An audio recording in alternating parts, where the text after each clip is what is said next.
Chapter 6 of The Lair of the White Worm by Bram Stoker. LibriVox.org by Betsy Bush. Chapter 6 Hawk and Pigeon. At breakfast time next morning, Sir Nathaniel and Mr. Salton were seated when Adam came hurriedly into the room. "Any news?" asked his uncle mechanically. "Four." "For what?" asked Sir Nathaniel. "Snakes," said Adam, helping himself to a grilled kidney. "For snakes? I don't understand." "Mongoose," said Adam, and then added explanatorily, "I was out with the mongoose just after 3." "Four snakes in one morning! Why, I didn't know there were so many on the Brow," the local name for the western cliff. "I hope that wasn't the consequence of our talk of last night." "It was, sir, but not directly." "But, God bless my soul, you didn't expect to get a snake like the Lambton worm, did you?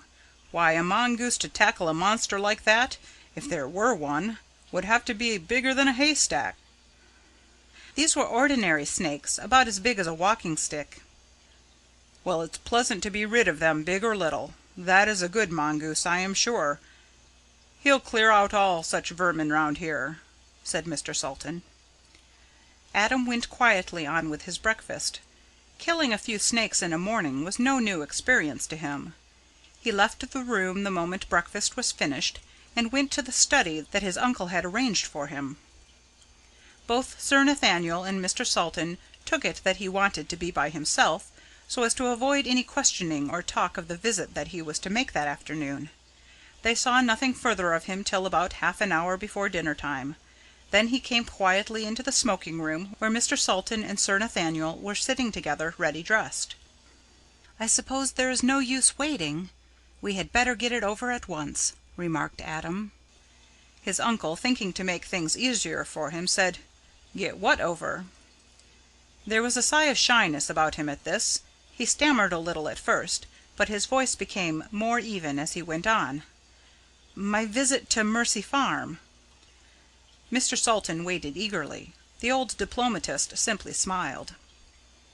"I suppose you both know that I was much interested yesterday in the Watfords." There was no denial or fending off the question. Both the old men smiled acquiescence. Adam went on. "I meant you to see it, both of you. You, uncle, because you are my uncle and the nearest of my own kin, and, moreover, you couldn't have been more kind to me or made me more welcome if you had been my own father." Mr. Salton said nothing. He simply held out his hand, and the other took it and held it for a few seconds. "And you, sir, because you have shown me something of the same affection which in my wildest dreams of home I had no right to expect." He stopped for an instant, much moved. Sir Nathaniel answered softly, laying his hand on the youth's shoulder. "You are right, my boy, quite right. That is the proper way to look at it. And I may tell you that we old men, who have no children of our own, feel our hearts growing warm when we hear words like those." Then Adam hurried on, speaking with a rush, as if he wanted to come to the crucial point. "Mr. Watford had not come in, but Lilla and Mimi were at home, and they made me feel very welcome. They have all a great regard for my uncle. I am glad of that, anyway, for I like them all much. We were having tea when Mr. Caswell came to the door, attended by the negro. Lilla opened the door herself. The window of the living room at the farm is a large one, and from within you cannot help seeing anyone come. Mr. Caswell said he had ventured to call, as he wished to make the acquaintance of all his tenants, in a less formal way, and more individually than had been possible to him on the previous day. The girls made him welcome. They are very sweet girls, those, sir. Someone will be very happy some day there, with either of them." "And that man may be you, Adam," said Mr. Salton heartily. A sad look came over the young man's eyes, and the fire his uncle had seen there died out. Likewise the timbre left his voice, making it sound lonely. "Such might crown my life, but that happiness, I fear, is not for me, or not without pain and loss and woe." "Well, it's early days yet," cried Sir Nathaniel heartily. The young man turned on him his eyes, which had now grown excessively sad. Yesterday, a few hours ago, that remark would have given me new hope, new courage. But since then I have learned too much." The old man, skilled in the human heart, did not attempt to argue in such a manner.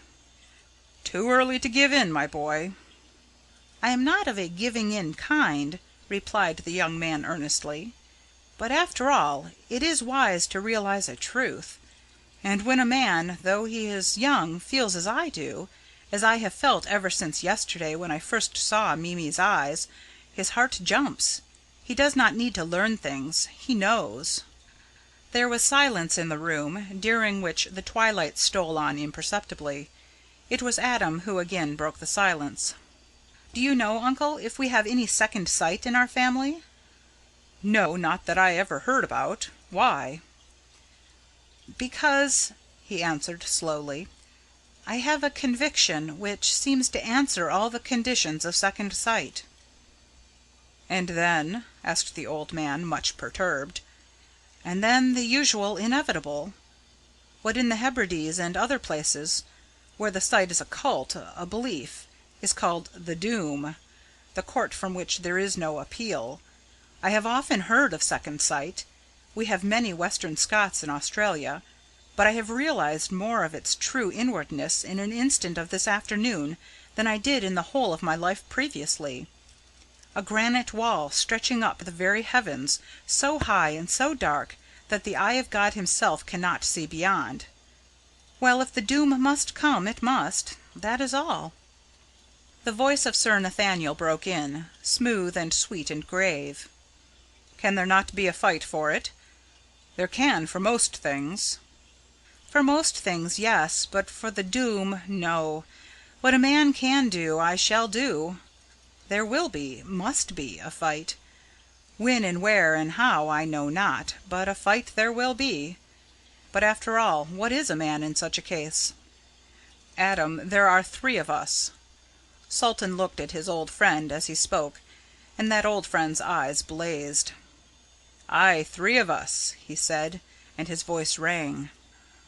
There was again a pause, and Sir Nathaniel endeavoured to get back to less emotional and more neutral ground. "Tell us more of the meeting. Remember, we are all pledged to this. It is a fight à l'outrance, and we can afford to throw away or forego no chance." "We shall throw away or lose nothing that we can help. We fight to win, and the stake is a life. Perhaps more than one. We shall see." Then he went on in a conversational tone, such as he had used when he spoke of the coming to the farm of Edgar Caswall. When Mr. Caswall came in, the negro went a short distance away, and there remained.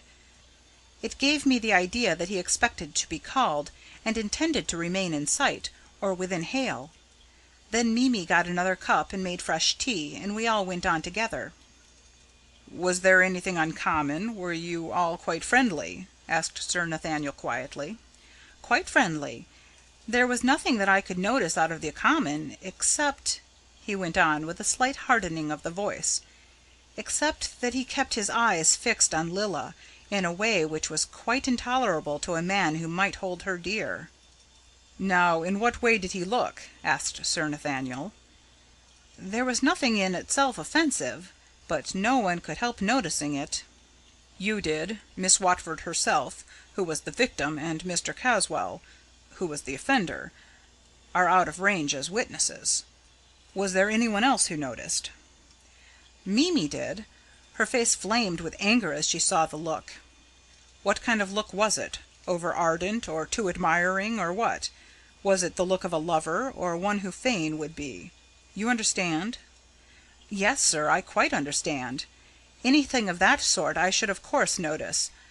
It would be part of my preparation for keeping my self-control, to which I am pledged.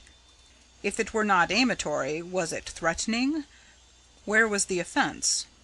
Adam smiled kindly at the old man. "It was not amatory. Even if it was, such was to be expected. I should be the last man in the world to object, since I am myself an offender in that respect. Moreover, not only have I been taught to fight fair, but by nature I believe I am just. I would be as tolerant of and as liberal to a rival as I should expect him to be to me. No, the look I mean was nothing of that kind, and so long as it did not lack proper respect, I should not of my own part condescend to notice it. Did you ever study the eyes of a hound? At rest? No, when he is following his instincts. Or better still," Adam went on, "the eyes of a bird of prey, when he is following his instincts. Not when he is swooping, but merely when he is watching his quarry." "No," said Sir Nathaniel, "I don't know that I ever did. Why, may I ask?" That was the look. Certainly not amatory or anything of that kind, yet it was, it struck me, more dangerous, if not so deadly as an actual threatening. Again there was a silence, which Nathaniel broke as he stood up. "I think it would be well if we all thought over this by ourselves. Then we can renew the subject." End of chapter 6. This recording is in the public domain.